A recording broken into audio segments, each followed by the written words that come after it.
Danas ću vam, moji dragi gledatelji, preporučiti jedan nevjerojatan prirodni lijek za bolesno srce, za visoki krvni tlak, sprječavanje nastanka krvnih ugrušaka, samim time sprječavate na prirodan način nastanak samog srčanog udara. I za veliki broj osoba ovo će danas biti iznenađujući podaci jer nikad niste čuli za ovu perspektivu, međutim sve što vam danas budem rekao super jednostavno možete kupiti u dućanima zdrave hrane. U drugom dijelu emisije ću vam dati još nekoliko izvanrednih prirodnih preporuka kako ćete rješavati samo bolesno srce i spriječiti sve ove teške bolesti i oboljenja.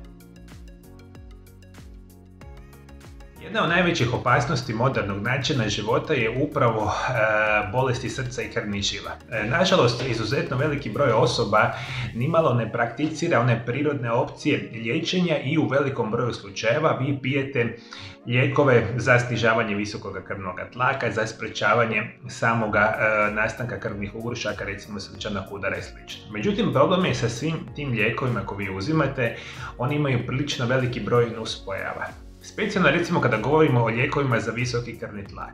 Vi njih kad redovito pijete možete očekivati apsolutno porast šećera u krvi, kratkotrajan gubitak pamćenja, smanjenu razinu koenzima Q10, bolove u mišićima i upale mišića, bolesti jetre, smanjena recimo razina testosterona, problemi sa probavama i puno toga. Dakle, to sve super jednostavno možete pročitati u onim uputama lijekovima koje pijete i veliki broj vas, nažalost, osjeća ove vrste perspektiva. Međutim, ima izuzetno veliki broj prirodnih opcija i istraživanja su tu nevjerojatno bitna koji mogu nam pomoći iz ove perspektive bez ovoga što sam sada naravno nabrojao, a da ne uzimate naravno lijekove ovoga tipa. Danas ću vam preporučiti ekstrakt riže od crvenog kvasca. Ponekad je skraćeno nazvana RAR ili riža crvenog kvasca nastaje fermentacijom vrste kvasca koji se naziva Monascus purpureus sa rižom. I nakon što se riza kombinira sa fermentirajućim kvascem, dobiva se riža crvenog kvasca svijetlo crvenkasto ljubičaste boje.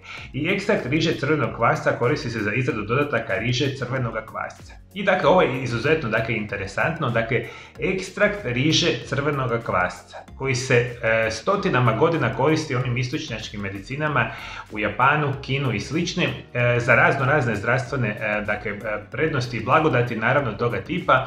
Danas istraživanja pokazuju da upravo ovaj ekstrakt ima nevjerojatnu mogućnosti prije svega smanjivanje onoga lošega kolesterola u vašim krvnim žilama. I to je ono što vam dovodi do nastanka krvnih ugrušaka i prilično su jasna i nevjerojatna istraživanja. Jer mi kada govorimo o samome ovome dodaci, zapravo riže crvenog kvasca najčešće se uzimaju za prirodno snižavanje hiperlipidemije ili visokog kolesterola.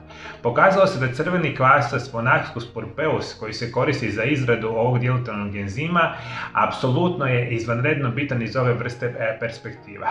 Ono što je zapravo bitno za reći, kao što sam malo prije napomenuo, vi ukoliko uzimate lijekove za visoki krvni tlak ili recimo za smanjivanje rizika krvnih ugrušaka, imate sve one perspektive. I vi ako uzimate ekstrakt od riže crvenog kvasca, prirodno kontrolirate bolju funkciju srca, smanjujete visoki kolesterol u krvnim žilama lošega tipa i naravno smanjujete visoki krvni tlak. Međutim, ne samo to da radite, nego pomažete vašim mišićima da imaju puno manje umora, a oni su puno puta perspektiva uzimanja lijekova za visoki krvni tlak i rekli smo bolesti samoga srca.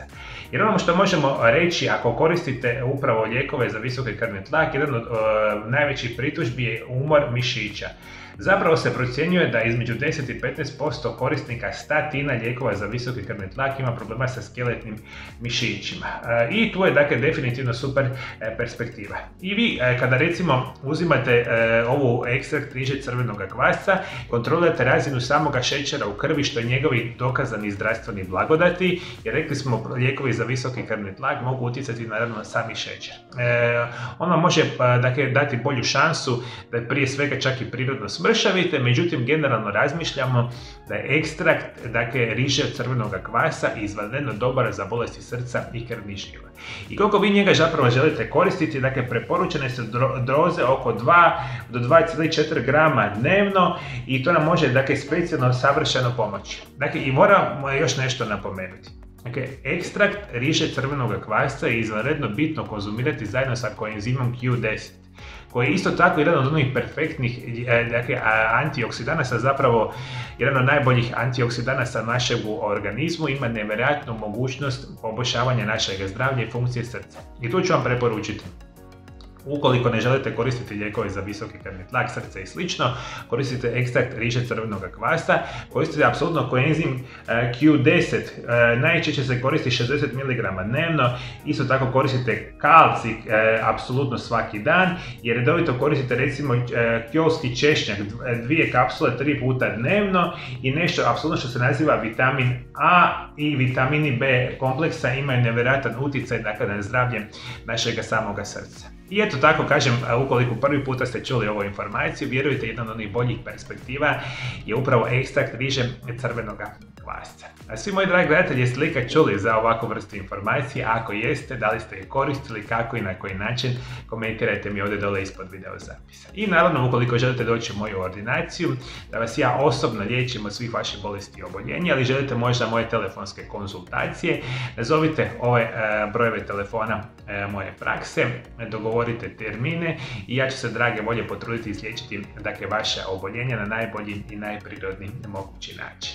A naravno isto tako, ukoliko želite da dobijate ovakve vrste informacija svaki dan od mene osobno preko moga kanala ili preko društvenih mreža, ovdje dole ispod video zapisa, naravno pretplatite se na moj kanal, kliknite na ikonu zvona i svaki dan ćete biti obavješteni o ovakvim i sličnim vrstama tema. A prije nego što vodite, moji dragi gledatelji, postoji još jedan perfektan prirodni lijek za bolesti srca i krvnih žila. To možete pogledati na ovom prozorčiću pored mene na ovom novom video zapisu. Kliknite na njega, saznajte još kako se prirodno i savršeno liječi bolesti srca i krvnih žila. Hvala najljepše, moji dragi gledatelji, što me pratite me i dalje. Do druge teme, lijep i ugodan pozdrav.